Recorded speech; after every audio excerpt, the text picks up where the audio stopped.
नमस्कार, आप देख रहे हैं खबरों का सबसे विश्वसनीय और धमाकेदार बुलेटिन न्यूज ब्लास्ट और आपके साथ में विजेंद्र सोलंकी। सवाल यह है कि आखिर फाइनल हुई ममता बनर्जी की सीट। कोलकाता की भवानीपुर से विधानसभा उपचुनाव लड़ेंगी दीदी। मौजूदा विधायक शोभन देव चट्टोपाध्याय ने इस्तीफा दे दिया है। शोभन देव को भेजा जा सकता राज्यसभा और नंदीग्राम से चुनाव हार गई थी ममता बनर्जी।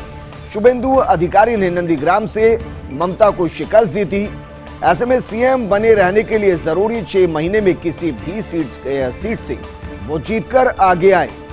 हालांकि टीएमसी चुनाव जीत गई, लेकिन ममता बनर्जी नंदीग्राम से चुनाव हार गई थी। उसके बाद दर्जन भर विधायक ऐसे थे जो ममता के लिए अपनी सीट को छोड़ना चाहती थी, लेकिन अब तमाम कयास खत्म हो गए हैं। कोलकाता की भवानीपुर से उपचुनाव दीदी अब लड़ेंगी। मौजूदा विधायक शोभन देव चट्टोपाध्याय ने इस्तीफा दिया है। अब इसके साथ साथ यह भी कहा जा रहा है कि शोभन देव को राज्यसभा भेजा जा सकता है। नंदीग्राम से चुनाव हारने के बाद ममता बनर्जी को मुख्यमंत्री बनने के लिए 6 महीने के भीतर किसी सीट से विधानसभा का चुनाव जीतना है और इसीलिए अब वो कोलकाता की भवानीपुर सीट से चुनाव लड़ेंगी। ये सीट उनके लिए खाली की गई।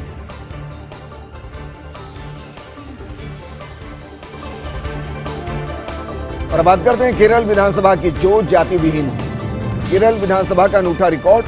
विधानसभा में जीते किसी भी विधायक के सरनेम में जाति का जिक्र नहीं। ऐसा इतिहास में नहीं हुआ इससे पहले कभी भी। पिछली विधानसभा में केवल 2 विधायकों का ही जाति का सरनेम था। हाल ही में हुए केरल विधानसभा चुनाव में एलडीएफ फिर से सत्ता में लौटी है। पिनरई विजयन दोबारा मुख्यमंत्री बने हैं। केरल में बन रहे अनोखे रिकॉर्ड। पहले सत्तारूढ़ एलडीएफ ने 2 बार के एमएलए को टिकट नहीं देने का फैसला किया। बाद में विजयन मंत्रिमंडल के लिए सभी नए चेहरे लिए गए। विजयन मंत्रिमंडल ने गुरुवार को ही यानी कि कल ही शपथ ली थी। और अब एक और अनोखा रिकॉर्ड, हालांकि ये हर जगह होना चाहिए। जाति के चंगुल से देश को निकलना चाहिए। कम से कम केरल की विधानसभा जाति के चंगुल से निकलती हुई दिखाई दे रही है, क्योंकि किसी भी विधायक ने अपने सरनेम का इस्तेमाल नहीं। और अब बात करते हैं बिहार की राजनीति की, क्योंकि बिहार की राजनीति में तेजस्वी के लापता के पोस्टर लगे हुए हैं। बिहार में विपक्ष के नेता तेजस्वी यादव के पोस्टर लगे हैं। उनके चुनाव क्षेत्र यानी कि राघोपुर में रातों रात ये पोस्टर चिपका दिए गए। कोरोना की पहली लहर में भी तेजस्वी पर लगे थे दिल्ली में रहने के आरोप। हाजीपुर सांसद पशुपति पारस के चुनाव क्षेत्र में भी एमपी लापता के पोस्टर लगे हुए। पारस दरअसल एलजेपी सांसद और दिग्गज दिवंगत नेता रामविलास पासवान के छोटे भाई।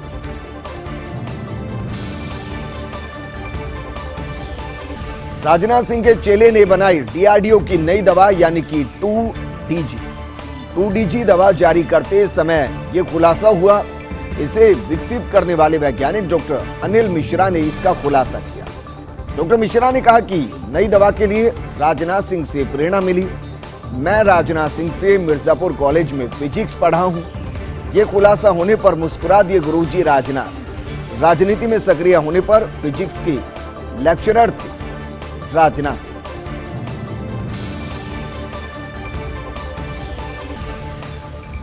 राजस्थान कांग्रेस नेता भरत सिंह को मिला मध्य प्रदेश के एमएलए का साथ। एमपी के कांग्रेस एमएलए विपिन वानखेड़े ने सीएम को चिट्ठी लिखी और कहा कि गांव में झोलाछाप डॉक्टर्स के खिलाफ कार्रवाई ना करें। ये क्वैक्स गांव में कोरोना महामारी से मुकाबले में लोगों की मदद कर रहे हैं। ऐसे लोगों को प्रशिक्षण देकर कोरोना की बेसिक दवाइयां बांटी जाए। अब वानखेड़े की हो रही आलोचना, लेकिन कुछ लोग मान रहे इसे सही सुझाव। राजस्थान में भी कांग्रेस विधायक और पूर्व मंत्री भरत सिंह ने ऐसी ही मांग की थी। फिलहाल दोनों विधायकों की मांग लोगों में चर्चा और बहस का विषय बना। और अब बात करते हैं स्वर्गीय राजीव गांधी के नामकरण का रोचक किस्सा। उनके नाना यानी कि पंडित जवाहरलाल नेहरू ने किया था उनका नामकरण। राजीव के नाम में नाना नानी के नाम का मिश्रण है। नानी का नाम कमला यानी कि राजीव, नाना का नाम जवाहर यानी कि रतन। इस तरह राजीव गांधी का पूरा नाम है राजीव रतन गांधी। पंडित नेहरू ने जन्म के 9 महीने बाद स्ट्रीट लाइट की रोशनी में राजीव का चेहरा देखा। राजीव के जन्म के समय पंडित नेहरू मुंबई जेल में थे। 9 महीने बाद उन्हें इलाहाबाद के नैनी जेल में शिफ्ट किया गया था। नैनी जेल जाते समय इंदिरा गांधी और फिरोज गांधी रास्ते में खड़े हुए थे नन्हे राजीव को लेकर। प्रिजन वैन उधर से निकली तो स्ट्रीट लाइट में पंडित नेहरू ने देखा अपने नाती राजीव का चेहरा। नरसिंह राव से पहले स्वर्गीय राजीव गांधी थे आर्थिक सुधारों के जनक। द वीक में लिखे लेख में मोंटेक सिंह आलूवालिया ने याद किया राजीव गांधी को। राजीव गांधी के पीएमओ में काम करते थे मोंटेक से। कहा कि जीएसटी का पहला कदम उन्होंने ही आगे बढ़ाया था। राजीव नहीं थे किसी विचारधारा के बंधन में। उन्होंने महत्वाकांक्षी मध्य वर्ग की उभार और उपभोक्तावाद को महसूस किया था। इसके अलावा महालनबीस मॉडल को त्याग कर सार्वजनिक क्षेत्र में कैपिटल गुड्स का उत्पादन भी उन्होंने ही शुरू किया। सार्वजनिक क्षेत्र में कंज्यूमर गुड्स के उत्पादन को हतोत्साहित किया। प्राइवेट सेक्टर को प्रोत्साहित करने वाले पहले प्रधानमंत्री। कॉरपोरेट हस्तियों से खुलकर बार बार राजीव गांधी मिलते थे। विदेश दौरों में अपने साथ कॉरपोरेट्स को ले जाने की शुरुआत भी उन्होंने की। संचार क्रांति की शुरुआत की। वहीं सैम पित्रोदा को लाए। बेंगलोर में सॉफ्टवेयर उद्योग शुरू किया। उद्योगों को इनपुट क्रेडिट की शुरुआत की। आज जीएसटी का यही मुख्य आधार है। पहले कार्यकाल में अनुभवहीनता के कारण अपेक्षित उपलब्धियां हासिल नहीं कर पाए। दूसरा मौका मिला तो शानदार काम करते रहे।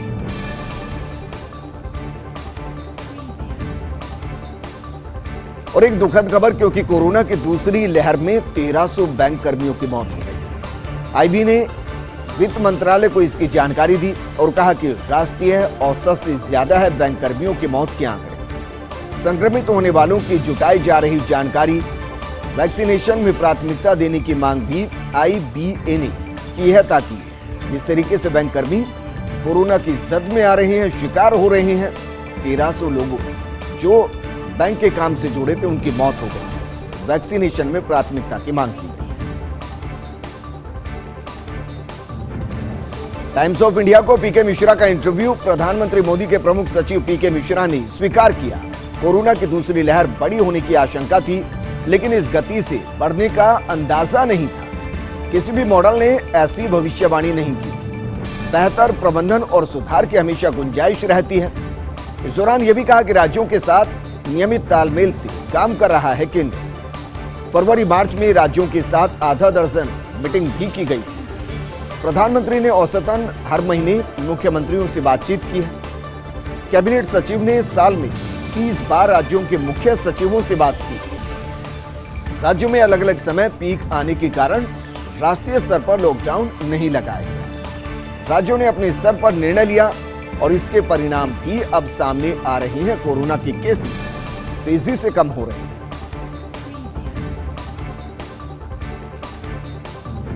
एटीन प्लस से 45 साल उम्र वालों का वैक्सीनेशन का निर्णय राजनीतिक दबाव में। सूत्रों का दावा कि विपक्ष और राज्यों की मांग को देखते हुए केंद्र ने 1 मई से खोल दिया 18 प्लस का वैक्सीनेशन।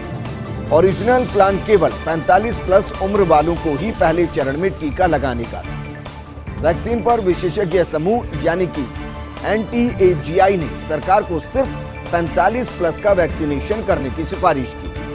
बाद में दबाव देखते हुए 18 प्लस उम्र के अंदर वैक्सीनेशन का फैसला किया गया, जो कि एक राजनीतिक फैसला था। अब एक साथ वैक्सीनेशन खोलने से हो रही वैक्सीन की कमी। देश में 18 प्लस वर्ग में सभी लगे हैं केवल 70 लाख वैक्सीन। अब राज्य सरकारें कर रही ग्लोबल टेंडर के जरिए विदेशों से वैक्सीन मंगाने का प्रयास। राजस्थान सहित 10 राज्यों ने ग्लोबल टेंडर किए हैं। राजस्थान के ग्लोबल टेंडर में स्पुतनिक और एस्ट्राजेनेका ने रुचि भी दिखाई। राजस्थान सरकार ने जारी किया है 1 करोड़ वैक्सीन के लिए ग्लोबल टेंडर।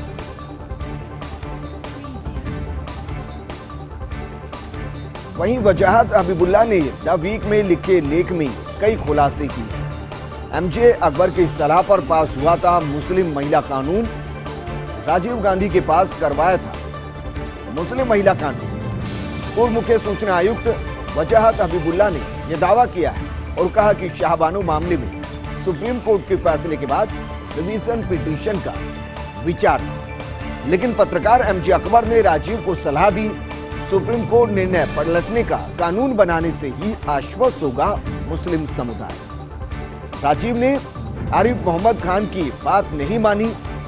आजकल बीजेपी में है पत्रकार एमजे अकबर, राजीव गांधी के पीएमओ में डायरेक्टर रहे हबीबुल्लाह का खुलासा है। अयोध्या में विवादित स्थल का ताला खुलने का राजीव गांधी को पता नहीं था। खुद राजीव ने उनसे कहा था कि मुझे किसी ने बताया ही नहीं। राजीव ने यूपी के तत्कालीन सीएम वीर बहादुर सिंह से स्पष्टीकरण भी मांगा। स्पष्टीकरण मिलने पर राजीव गांधी ने अगले महीने ही अरुण नेहरू को मंत्रिमंडल से निकाल दिया। वहीं तमिलनाडु के नए सीएम की स्टाइल से आम आदमी गदगद। कोरोना मरीज ने किया हेल्पलाइन पर फोन और दूसरी तरफ से आवाज आई, मैं स्टालिन बोल रहा हूं। दरअसल चेन्नई में एक महिला ने कोविड हेल्पलाइन पर फोन किया। हेल्पलाइन पर खुद बैठे थे सीएम स्टालिन। ऐसे में विश्वास नहीं हुआ तो महिला ने दोबारा फोन किया। स्टालिन ने कंफर्म किया, हाँ मैं सीएम स्टालिन। फोन के बाद महिला को तत्काल मदद मिली। तमिलनाडु में इस घटना की जबरदस्त चर्चा हो रही है।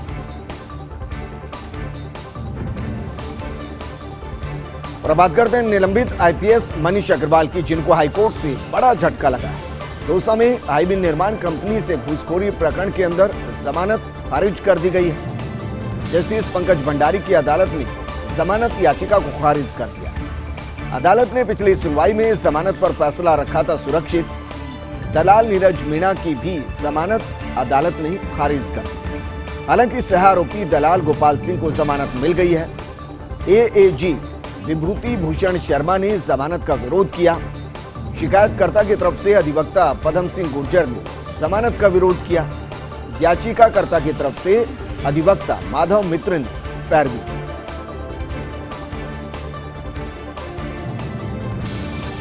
और बात करते हैं जयपुर के एसएमएस अस्पताल से बड़ी खबर की। चरक भवन को डेडिकेटेड ब्लैक फंगस इलाज के लिए सेंटर बना दिया गया है। बढ़ती मरीजों की संख्या को देखते हुए यह बड़ा फैसला लिया गया। कल से चरक भवन में संचालित होगी नई ओपीडी आईपीडी।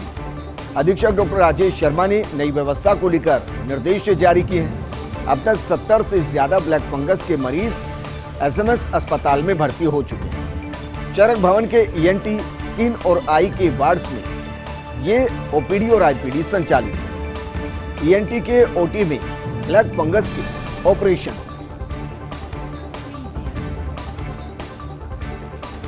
वहीं ब्लैक फंगस के इलाज से जुड़ी बड़ी खबर हम आपको बता रहे हैं। ब्लैक फंगस पीड़ित मरीजों के लिए सरकार ने तय किए इलाज के दाम। एनएबीएच, नॉन एनएबीएच अधिकृत निजी अस्पतालों के लिए इलाज की दरें निर्धारित कर दी। एनएबीएच अस्पतालों में आईसीयू एचडीयू के लिए 8,250 रुपए, आईसीयू वेंटिलेटर के लिए 9,900 रुपए, नॉन एनएबीएच अस्पतालों के लिए आईसीयू एचडीयू के लिए 7,500 रुपए, आईसीयू वेंटिलेटर के लिए 9,000 निर्धारित किए गए हैं। इनमें परामर्श शुल्क, नर्सिंग शुल्क, कोविड-19 test, PPE kit, biomedical waste management शुल्क, सुबह शाम का भोजन और सूची में तय दवाएं और अन्य आइटम भी शामिल है। यानी कि इसके अलावा अगर आपसे कोई इलाज के लिए ले तो फिर आप उसको समझाइएगा कि ऐसा नहीं। एसएमएस अस्पताल में ब्लैक फंगस के मरीजों की सर्जिकल मैराथन। ब्लैक फंगस के ट्रीटमेंट के लिए एसएमएस के चिकित्सकों का डेडिकेशन। एसएमएस अस्पताल के चरक भवन में चलाया जा रहा 24 घंटे के लिए ओटी यानी कि ऑपरेशन थिएटर। ब्लैक फंगस से पीड़ित मरीजों की आंखों की रोशनी बचाने के लिए ये ऑपरेशन हो रही है। एसएमएस मेडिकल कॉलेज प्राचार्य डॉक्टर सुधीर भंडारी के निर्देशन में टीम लगातार काम कर रही है। ईएनटी के वरिष्ठ प्रोफेसर डॉक्टर मान प्रकाश के नेतृत्व में doctor Pawan Singhal, doctor Anjani Kumar Sharma, doctor Shubham Agarwal, doctor Sunita Meena की टीम ऑपरेशन कर रही है। टीम ने सुबह से अब तक ब्लैक फंगस से पीड़ित 8 मरीजों के ऑपरेशन कर दिए। इसके अलावा 20 मरीजों की दूरबीन के द्वारा बायोप्सी भी की गई। टीम ने 24 घंटे की सर्जिकल मैराथन में 25 ऑपरेशन करने का लक्ष्य रखा।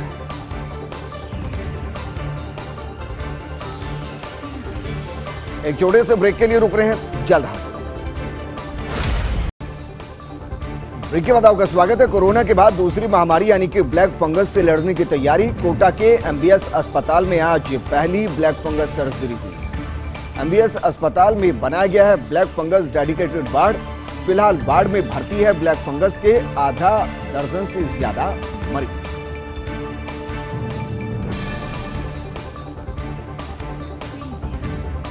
ब्लैक फंगस के बाद अब व्हाइट फंगस का संकट। कोरोना और ब्लैक फंगस से अभी पूरी तरह उभरे भी नहीं और व्हाइट फंगस की चिंता सताने लगी। विशेषज्ञों की माने तो तुलनात्मक रूप से ज्यादा हानिकारक है व्हाइट फंगस। प्रमुख अंग फेफड़ों, गुर्दों, आंतों सहित नाखूनों को संक्रमित कर सकता है। व्हाइट फंगस शरीर के किसी भी अंग को प्रभावित कर सकता है। हाल ही में बिहार के पटना में व्हाइट फंगस के 4 मामले सामने आए।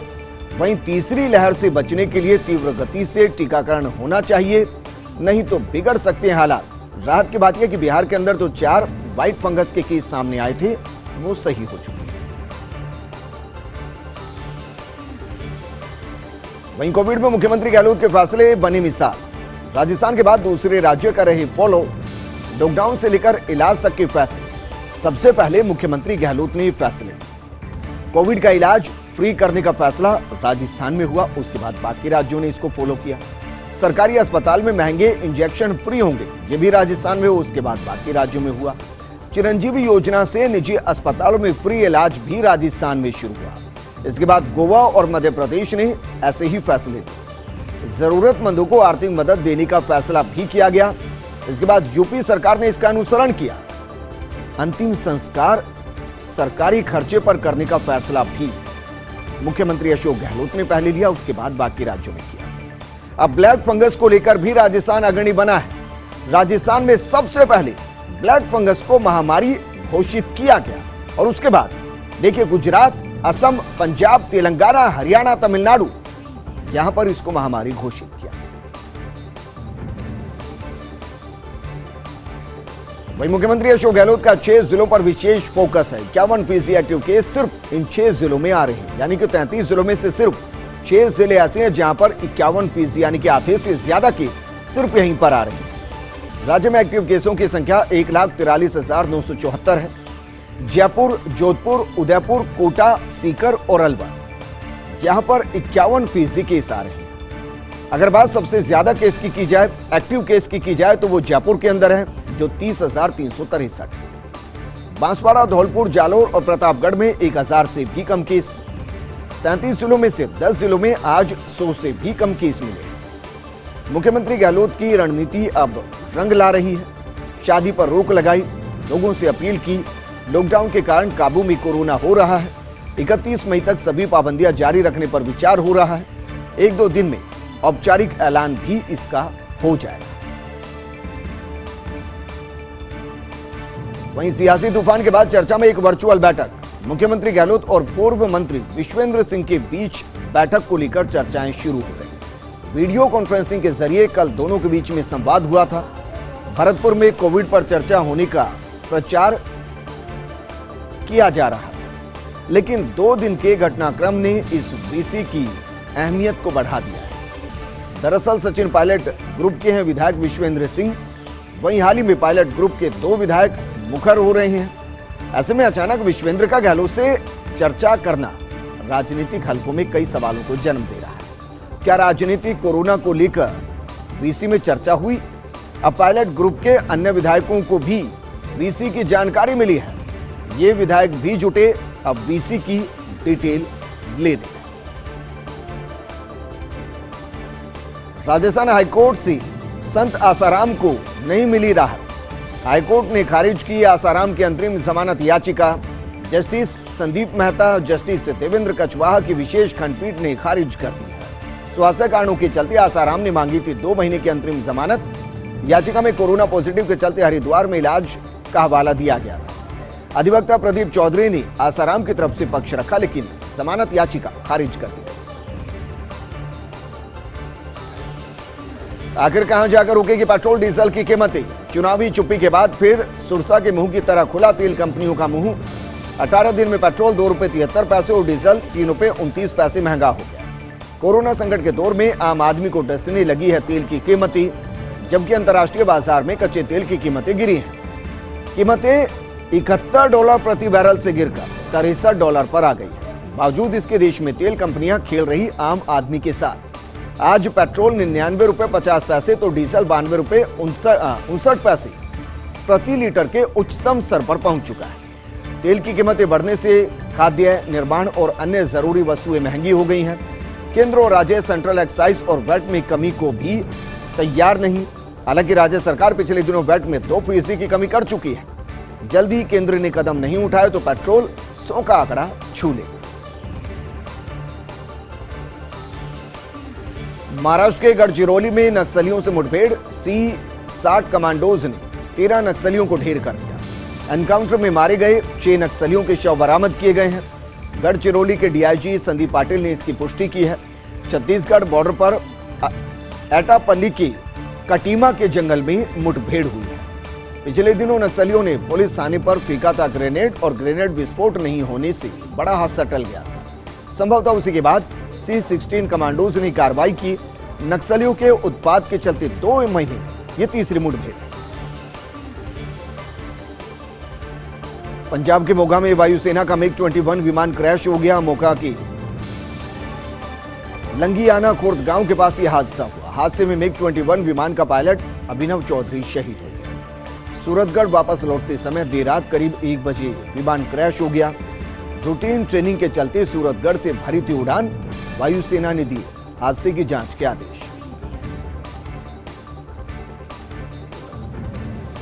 और बात करते हैं विजयन और विजय राघव की मनमानी की। कांग्रेस पार्टी के प्रादेशिक छत्रप आलाकमान की पकड़ से बाहर हैं। सीपीएम की केरल इकाई पार्टी पर नहीं आलाकमान का कंट्रोल। वैसे पार्टी महासचिव सीताराम येचुरी की भी कोई नहीं सुन रहा। प्रकाश करात की बर्दाश्त के चलते सीएम विजयन कर रहे मनमानी। विजयन और विजय राघवन ने ही मिलकर बनाया है ये फॉर्मूला। 2 बार विधायक रहे नेताओं को टिकट नहीं देने का फॉर्मूला। पिछली सरकार के किसी नेता को मंत्री नहीं बनाने का भी फैसला। विजय ने सीएम बनकर दामाद पीए मोहम्मद रियाज को मंत्री बना दिया। दूसरी तरफ विजय राघवन पार्टी के राज्य सचिव हैं और बेटी वीणा जॉर्ज मंत्री हैं। इनकी मिली भगत को लेकर सीपीआई और सीपीएम दोनों में नाराजगी। प्रदेश में मानसून को लेकर बड़ी राहत की खबर है। मानसून 3 दिन पहले यानी कि 28 मई तक केरल पहुंचने की उम्मीद है। अंडमान निकोबार में आज दस्तक दे सकता है मानसून। मौसम विभाग ने अगले 3 से 4 दिन भारी बारिश की चेतावनी दी। राजस्थान में जून में मानसून की मंगल प्रवेश का अनुमान है। मौसम वैज्ञानिकों के अनुसार ताउते के असर से मानसून जल्द आ रहा है। अरब सागर से उठा तूफान तूफानी हवाओं को साथ खींच कर लाया। हालांकि प्रदेश में जून के पहले पखवाड़े के बाद में होता मानसून का प्रवेश।